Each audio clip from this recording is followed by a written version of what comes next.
Wow.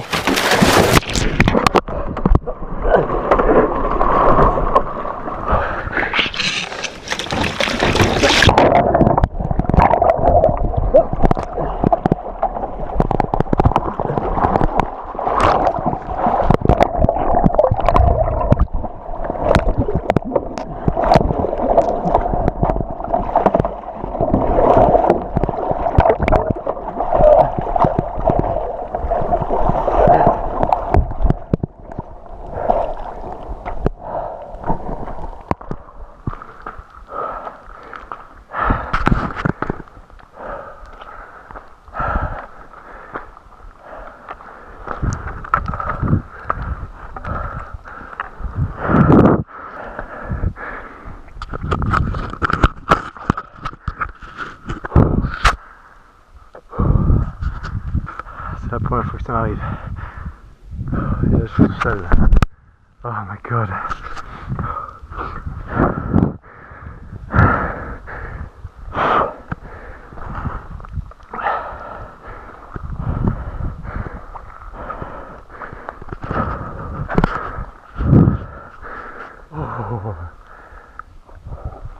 Je suis vraiment tombé dedans là. Comme un idiot.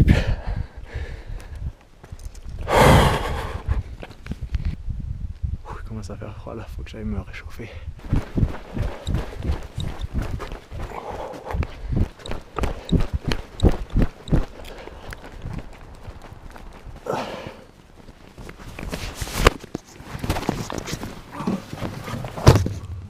Je vais essayer de chercher une douche.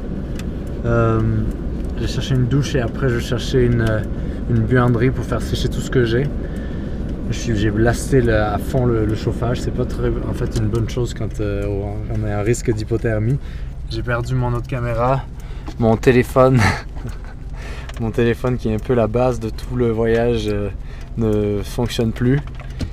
Je dois avouer que c'est pas vraiment la joie. J'ai des petites égratignures un peu partout. Je pense qu'il va y avoir des beaux bleus, donc je vais aller prendre une douche, après aller à la buanderie. Et après tout ce qui est matériel, on s'en occupera ensuite. Ça fait juste chier vraiment. Je suis tellement idiot, mais tellement idiot. Tellement con, mais tellement idiot. C'est la première fois que ça m'est arrivé de tomber dans un lac gelé, dans un étang gelé. Et c'était assez dramatique.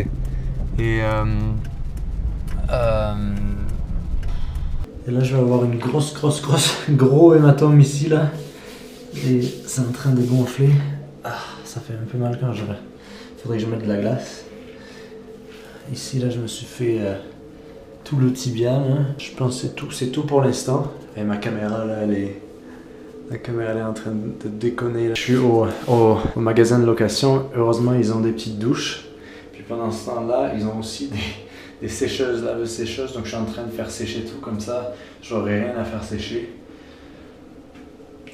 Ça va faire du bien là de se poser 5 minutes. Et ensuite, on va un peu voir les dommages matériels. L'important c'est de s'en sortir.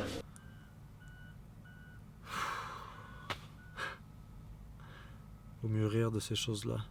J'ai pu sauver les cartes mémoire, donc la vidéo, d'ailleurs, en fait, ce qui est arrivé, en fait, je devrais regarder la vidéo. On va regarder la vidéo. Je vais vous la commenter en direct. Où c'est qu'elle est? Donc, je me suis fait 2 petits amis. Et il y a un des petits amis qui m'a dit, on va voir là-bas. Il m'a pas dit, en fait, j'ai pas vu les escaliers. Il y avait des escaliers pour monter à un endroit. Donc, au bout d'1 kilomètre, je vois un passage qui est glacé. Et il y a certains passages où c'était vraiment pas profond les petits étangs. Donc ça fait que je me suis dit, celui-là on va le tester. Et j'ai vraiment hésité. Essayer de ne pas tomber dans l'eau. Et comme quoi l'instinct parfois, avec moi j'ai dans mes poches tous mes équipements, avec la caméra ici. Donc je me dis on va filmer ça. J'ai pas beaucoup filmé dans cette rando. Là je me dis je vais filmer juste, on sait jamais, c'est un peu la GoPro, c'est un peu la dashcam des humains.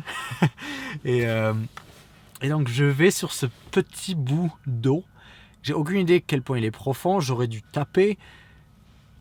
Je fais toujours la morale aux gens. Attention, le lac il est gelé, faut pas faire les fous dessus, attention, vérifiez quand même. Et là, ça tombe sur moi, donc là j'avance. Et en fait, ce que j'ai pas vu, c'est que sur les bords, on le voit là, il y a de l'eau qui commence à monter. L'eau à gauche là, il y en a un peu tout autour en fait de cette petite étang.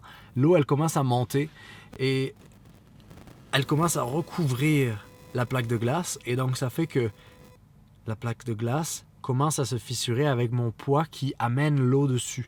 Et donc le changement de température tout d'un coup, et là ça va arriver très vite, d'un coup d'un seul, j'ai même pas le temps de faire un pas en avant que je tombe complètement et j'ai pas pied. Et là, je commence à m'accrocher à n'importe où. Les roches sont bombées. Il n'y a aucun moyen de s'accrocher à une roche. J'ai fait un cours de sauvetage en milieu éloigné, en région éloignée cet été, en septembre. Et on m'a appris que la technique, en fait, et là je l'ai vécu, c'est de ne pas essayer de se monter comme ça. C'est d'essayer de faire une sorte de crawl, une sorte de se mettre à l'horizontale et avancer vers les plaques. Vers la plaque de glace. Et c'est ça que j'ai fait, donc je suis assez fier de moi sur ce coup-là, même si ça a juste détruit tous mes équipements. Je me demandais si un jour ça m'arrivait, ce genre de situation, si j'agirais calmement. Au début, j'ai réalisé que je commençais à respirer fort, je commençais à vraiment à m'énerver tout seul. Et c'est ça qui perd la plupart des gens quand ils tombent dans un bloc de glace. C'est que, et souvent ils meurent d'une crise cardiaque à cause de ça, c'est ils hyperventilent. Et je l'ai vraiment vécu. Et c'était vraiment super intéressant. Et après ça, donc ça m'a pris... Tout ça, ça dure vraiment pas longtemps. Hein. Ça dure 1 minute, ça m'a paru comme 1 heure. C'est assez fou, hein. Ça m'a paru vraiment comme si j'arrivais pas à m'en sortir, j'allais pas m'en sortir. Après ça, j'ai essayé de m'enlever tout ce qui était eau, en fait, tout ce qu'il y avait comme eau. Et l'eau a été vraiment glaciale, évidemment, vu que c'était un étang gelé. Et j'ai un peu épongé des trucs, j'ai sorti mes appareils électroniques, là, les priorités arrivent, matériel. Et finalement, j'arriverai pas à les sauver. Et... quoi d'autre? Qu'est-ce qui s'est passé? Ben après ça, je me suis dit, c'est drôle, pendant 1 minute, je me suis dit, et si j'allais quand même au bout de la randonnée? Oh, je suis gelé, je sais pas si ça vaut la peine. Et là, c'est là où on voit que notre cerveau agit de façon bizarre quand on est dans des situations comme ça, parce que mon cerveau s'est dit, et si on continuait? C'est pas grave, on peut aller voir le bout du sentier quand même, ça vaut la peine. Et là, il y a ma raison qui a pris le dessus et qui s'est dit, non, il faut vraiment qu'on rentre, parce que là, je commençais à avoir froid. J'aurais dû littéralement me déshabiller, mais je voulais pas non plus créer de panique en redescendant vers le parking qui est plein de gens et qui me demandent qu'est-ce qui s'est passé.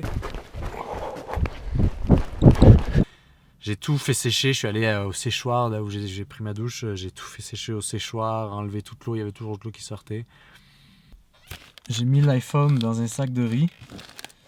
On va voir combien de temps ça... Ils disent qu'en général 2 jours à le laisser, 1 jour et demi. Donc demain soir on va rechecker ça, mais ça m'étonnerait, je pense que j'ai laissé trop de temps entre arriver ici puis quand il est tombé dans l'eau. Ensuite j'ai ma GoPro.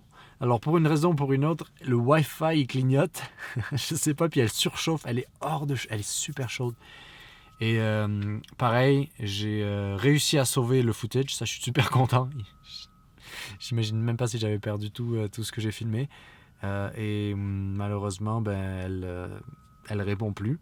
Donc j'ai essayé de pareil, tout sécher, mais tout chauffe, elle est en train de tout bombe en fait, là c'est en train de tout surchauffer.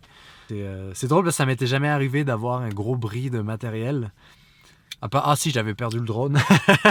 J'oublie les choses. Donc un deuxième outil.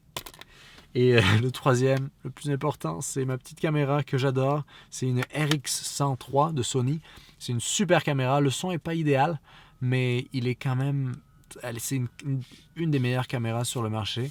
Et je venais juste de l'acheter il y a quelques mois, il y a seulement, je pense, 3 mois ou quoi.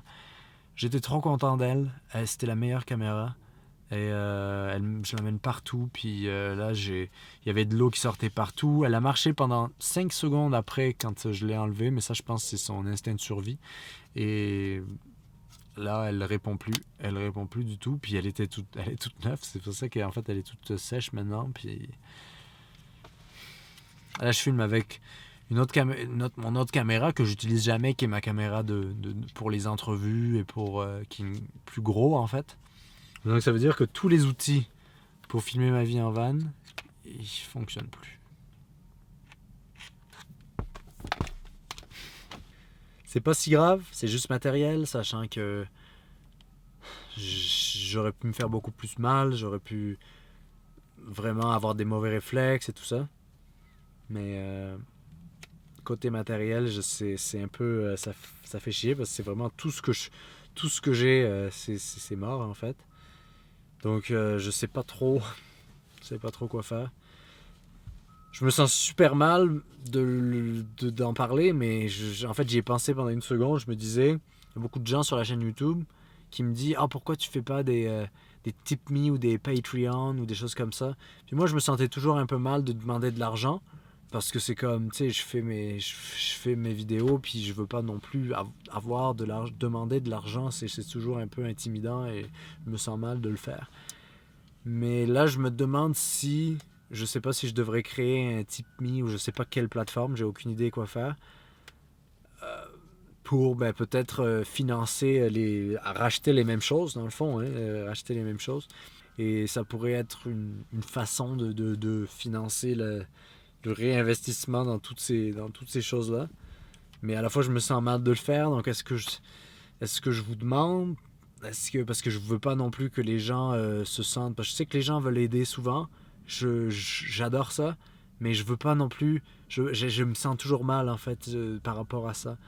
Et je me dis peut-être mettre une limite, genre $2 ou 2 € pour ceux qui sont en Europe. Peut-être ça pourrait fonctionner, ne pas mettre, parce que je sais qu'il y a des gens et ça va m'intimider et tout ça, genre je veux pas qu'il y ait des gens je sais qu'il y a des gens qui sont très généreux et tout ça, et je veux pas en fait, je sais pas pourquoi, je l'explique pas, mais je me sens mal en fait par rapport à ça, et donc je me dis peut-être juste mettre une limite à comme 2 € et 2 $, puis on voit ce que ça donne, parce que il suffit qu'il n'y ait pas beaucoup de monde qui le fasse pour que je sois capable de réinvestir là-dedans. Moi, j'ai toujours mes achats, et ça, je voulais faire une vidéo là-dessus, en fait, pour montrer à quel point c'est accessible. Mes achats, je les ai toujours faits en usagé ou sur Amazon. Il y a souvent des affaires pas chères qui sont genre, comment dire, remises à neuf ou quoi. J'ai toujours acheté toutes mes affaires comme ça. Jamais acheté de trucs neufs. Et là, sur la route, c'est un peu plus compliqué, mais je vais quand même essayer de me faire livrer ça à un endroit, un point de service ou quoi. Mais peut-être faire un Tip.me ou une de ces affaires-là, peut-être ça pourrait être quelque chose à faire. Et après, pourquoi pas voir si je peux vous offrir quelque chose en plus. Je peux, à ceux qui contribuent, vous donner des vidéos en avance, vous écrire des trucs, genre, parce que je commence à réécrire des affaires, et qui sont beaucoup plus pratiques, qui sont beaucoup moins comme philosophiques, donc ça peut être pratique pour certains, donc peut-être on peut éventuellement faire ça, parce que je me sens mal de faire cette demande-là, et à la fois je la fais, mais sans rien apporter en échange, et donc voilà. Donc peut-être je vais faire ça. Si je le fais, je vais dormir là-dessus, je vais me reposer, je vais la tête reposée. Demain, je vais y repenser. Puis donc, si c'est le cas, je mettrai le lien dans la description. Et si c'est pas le cas, je le ferai pas. Mais je vais essayer quand même de voir demain comment réparer, si c'est réparable. Mais je pense que le mélange eau glacée, eau et puis tout ça, ça a vraiment pas, ça aurait vraiment pas fonctionné. Ouh, ça chauffe ça. Donc voilà. Donc sinon, je dois dire que le parc de Zion, c'est un super parc. C'est un des plus beaux parcs que j'ai fait. D'ailleurs, pour les parcs nationaux, je conseillerais à tout le monde de prendre la passe, je l'ai d'ailleurs, de prendre la passe annuelle. C'est 80 $. Ça peut paraître cher, mais une entrée dans un parc, c'est 30 $. Fait qu'au bout de 3 parcs, vous l'avez amorti. Et c'est vraiment cool. C'est comme une façon de pouvoir pendant 1 an ne plus s'occuper des parcs où on va ou pendant la durée du voyage, parce que très peu de gens peuvent rester aux États-Unis pendant 1 an en tant que touriste. Mais je vous conseillerais, et c'est ce dont je voulais parler dans cette vidéo, de cette passe America the Beautiful sur toutes les terres administrées, comme les parcs nationaux, les monuments nationaux, tout. Avec cette carte-là, c'est accessible et c'est gratuit, mais vous avez payé. Mais c'est quelque chose vraiment à voir. Et je voulais faire cette vidéo là-dessus, sur ce sujet-là. Et finalement, la vidéo, ça a été sur un sujet impromptu. En tout cas, je vais un peu tout rassembler mes pensées, faire du rangement un peu, faire un état des lieux, des choses, puis on se reparle bientôt. D'ailleurs, il y a une vidéo que je voulais faire avant cette vidéo-là, mais je la ferai après. Donc, à la prochaine. Merci de me suivre beaucoup et on se donne des nouvelles bientôt.